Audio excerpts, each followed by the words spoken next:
1, 2, 3, 4, 5. May tanong kami sa'yo. Ang nakakabit na plaka ito, ending 6. Ang dala niyang rehistro, ending 9. Apo. Ano ang protection niya sa pulis, sa enforcer pag nasita?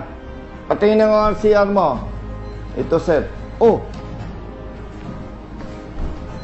Hindi naman tama sa plaka mo. Mangangatwiran to. Tatanggapin ng pulis. Real talk. Hindi, sir. Oh, tatanggapin na enforcer? Hindi rin po. Hindi. Anong protection? Hahanapan ng certificate. Tama ba? O sige, hahanapan ng certification. Ito, sir, certification. Nasaan ang certification nito? Wala. Wala po. Yan Oh. po ang binigay. Ito, mali. Pero ito galing sa LTO. Pag hinanapan ng rehistro, hindi tama. Hinanapan ng certification, hindi tama. Sir, may isa pa akong certification. Ito pa, Apat ang certification. So, 5 ang plaka para sa kanya. Nagulat si Colonel Busita sa isang rider na humingi ng tulong sa kanya dahil sa 5 plaka o 5 plate number sa isang motorsiklo ang binigay sa kanya ng LTO. Narito ating panoorin mga idol kung paano ito inireklamo ni Colonel Busita sa opisina ng LTO. Pero bago ang lahat, huwag kalimutang mag-follow at mag-subscribe mga idol. Pumunta siya sa LTO, Lipa, Regional Office. Opo, regional office. Yan ang kanyang plate number daw, sabi. Yes, sir. Anong nakalagay dyan? D7839S po. Delta 7839 Sierra. Sierra. Tapos, nag-renew siya. Ang sabi ng system, Delta, 7659 Sierra. pareho hindi? Magkaiba, sir. Magkaiba. Pinadalan siya ng LTO ng plaka. Eto. Kapareho ba niyan 2 plaka? Iba din, sir. Iba din. Nag-verify siya sa system, sa email. Sa LTO tracker po. Tracker. Ang sabi ng certification ng LTO, ito ang plaka mo. Pareho ba? Iba din, sir. Iba din. Ilan na? Apo, sir. 4 na. Ito, paano ka nakakuha nito? Sa email? Opo, nandito yan sir. Hindi lang sir nag-send eh. Oo. Nasa Gmail ko ho yan. Email Sa din ho Gmail yan. niya, Dalawa ho ang in-email sa may akin. iba na naman siyang plaka. Madaling sabi, sir, yung plaka, sir, na napabigay sa iyo, inabil mo, sir, rin sa tracker. Sa tracker mo, sir, nakuha yan. Hindi, yung plaka niya, Opo, pinadeliver. pinadeliver po yan. 1, 2, 3, 4, 5. May tanong kami sa'yo. Ang nakakabit na plaka ito, ending 6. Ang dala niyang rehistro, ending 9. Apo. Ano ang protection niya sa pulis, sa enforcer pag nasita? Patingin ang RCR mo. Ito, sir. Hindi naman tama sa plaka mo. Mangangatwiran to. Tatanggapin ng pulis. Real talk. Hindi, sir. Tatanggapin na enforcer? Hindi rin po. Hindi. Anong protection? Hahanapan ng certificate. Tama ba? Sige, hahanapan ng certification. Ito, sir, certification. Nasaan ang certification nito? Wala. Wala po. Yan po ang binigay. Ito, mali. Pero ito galing sa LTO. Sige, sir. Ganito na lang, sir. Itatama na lang, sir. Brother, kaya natin to dinidiscuss, hindi lang siya ang may ganyang problema na iba ang plaka, ibang nasa rehistro, pag hinanapan ng pulis at ng LTO ng certification, iba din ang number. Ang malaking usapin dito, hepe, pag nasita ng pulis, nasita ng enforcer, hindi ito papaniwalaan eh. Baka magsalita pa ang pulis o ang enforcer. Baka ninakaw mo itong plaka na to Pag hinanapan ng rehistro, hindi tama. Hinanapan ng certification, hindi tama. Sir, may isa pa akong certification. Ito pa, oh. Apat ang certification. So, 5 ang plaka para sa kanya.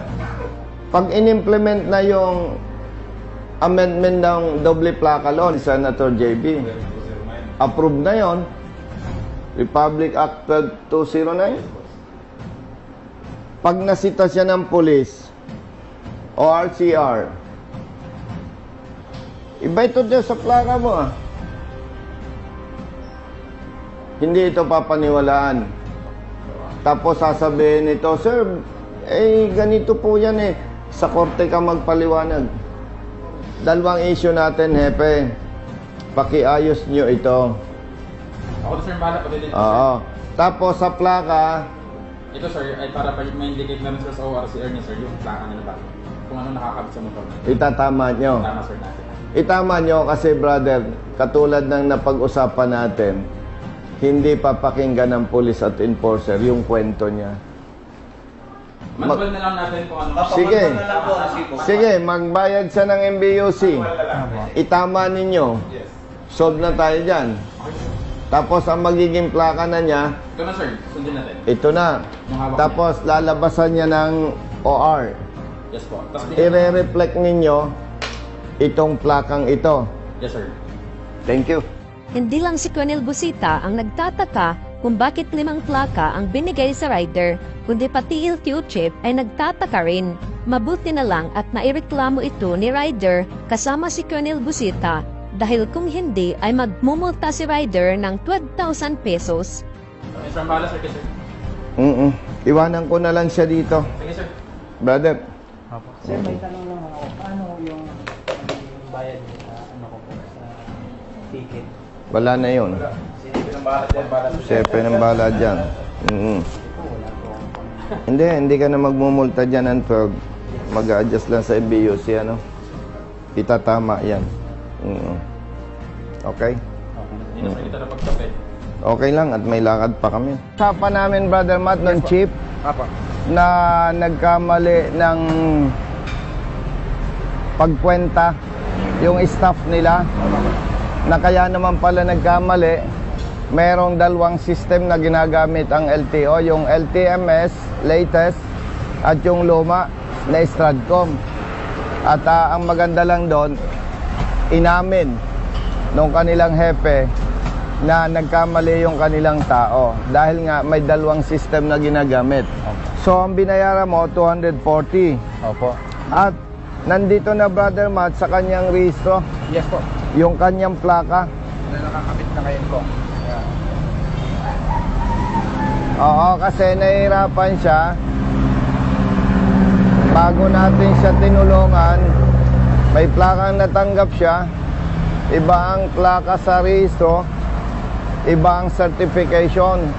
May 3 siyang certification, iba't iba ang plate number. Total, 5 po yung plaka. 5 ang plaka na naka-assign sa motorsiklo niya. Ikaw ay magre-renew every June. Kasi June Opo. 6, 2026. 2026 na po yan. Ng ngayon. June. Aha. Wala ka naman problema. Wala na sir. Si Kuya ngayon. Okay. Mas kanina. Okay na sir.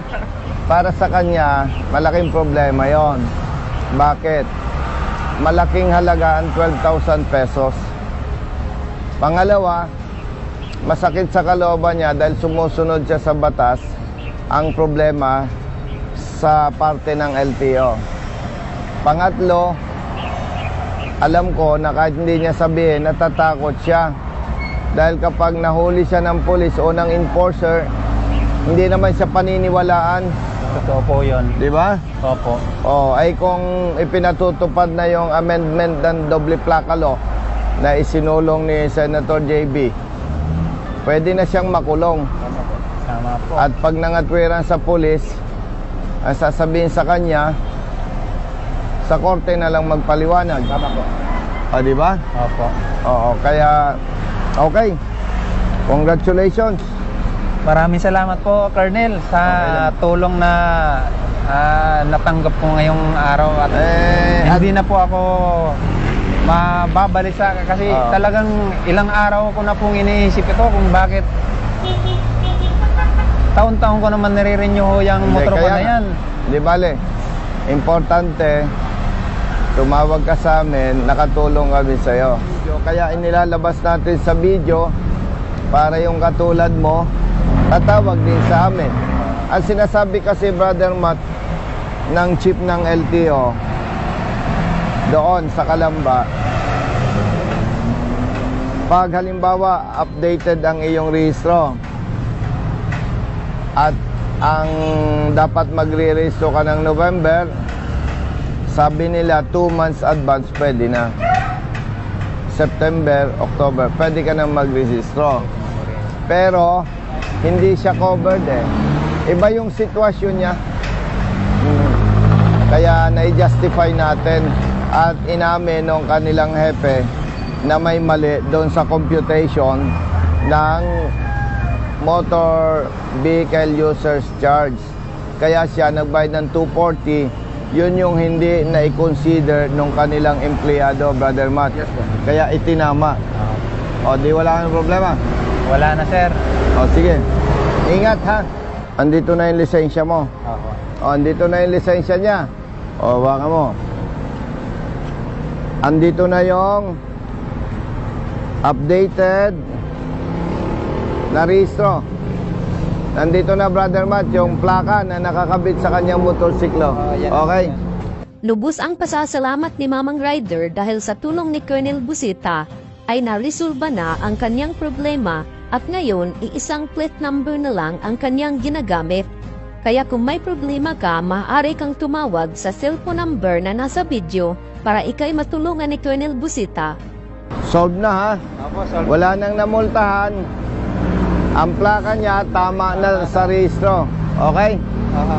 Okay, sige. Thank you. Ingat. Sige po, sir.